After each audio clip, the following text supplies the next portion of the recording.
Assalamualaikum warahmatullahi wabarakatuh. Perkenalkan, nama saya Rosi Nur Saada, NIM 20191212004 dari kelas Pengauditan 1 4C. Di sini saya akan menceritakan tentang kasus Enron dan KAP Anderson. Yang pertama, latar belakang singkat perusahaan Enron. Enron merupakan perusahaan dari penggabungan antara Internode atau penyalur gas alam melalui pipa dengan Houston Natural Gas. Kedua perusahaan ini bergabung pada tahun 1985. Bisnis inti Enron bergerak dalam industri energi, kemudian melakukan verifikasi usaha yang sangat luas bahkan sampai pada bidang yang tidak ada kaitannya dengan industri energi. Di verifikasi usaha tersebut antara lain meliputi future transaction, trading komoditi non-energi, and kegiatan bisnis. Enron mulai terungkap pada bulan Desember tahun 2001 dan terus menggelinding pada tahun 2002 berimplikasi sangat luas terhadap pasar keuangan global yang ditandai dengan menurunnya harga saham secara drastis di berbagai bursa efek di belahan dunia, mulai dari Amerika, Eropa, sampai ke Asia. Enron suatu perusahaan yang menduduki ranking 7 dari 500 perusahaan terkemuka di Amerika Serikat dan merupakan perusahaan energi terbesar di Amerika Serikat, jatuh bangkrut dengan meninggalkan hutang hampir sebesar $31,2 miliar. Kasus Enron dan KAP Anderson. Enron dan KAP Anderson telah melakukan penghancuran dokumen yang berkaitan dengan investigasi atas kebangkrutan Enron atau penghambatan terhadap proses peradilan. KAP Anderson diberhentikan sebagai auditor Enron pada pertengahan Juni 2002.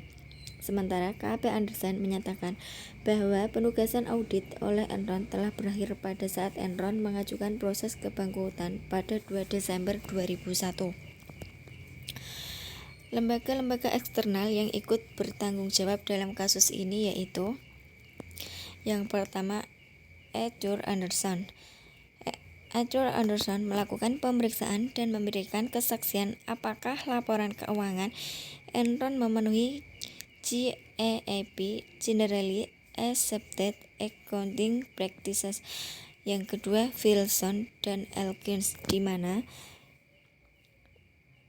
lembaga ini, konsultan hukum ini bertanggung jawab untuk menyediakan opini hukum atas strategi, struktur, dan legalitas umum atas semua yang dilakukan oleh Enron. Yang ketiga, FIRC.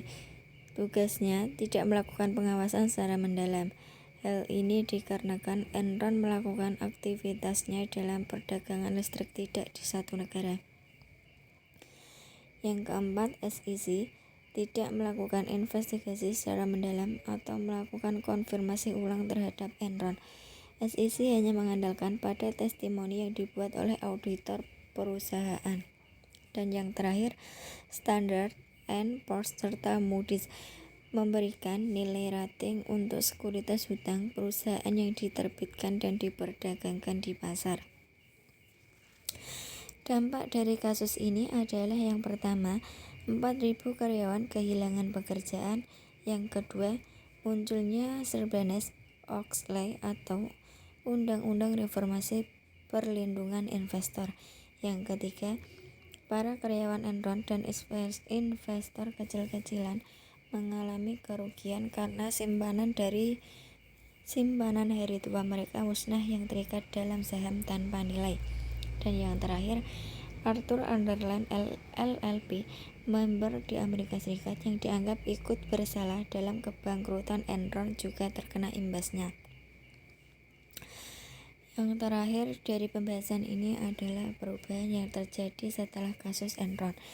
Yang pertama, disahkan Undang-Undang baru Sarbanes-Oxley Act 2002. Yang kedua, larangan melakukan jasa konsultasi bersamaan dengan audit keuangan. Yang ketiga, pembatasan masa partner audit dalam 7 tahun. Dan yang terakhir, keharusan auditor untuk memberikan opini terhadap keandalan SPE. Sekian cerita dari saya. Assalamualaikum warahmatullahi wabarakatuh.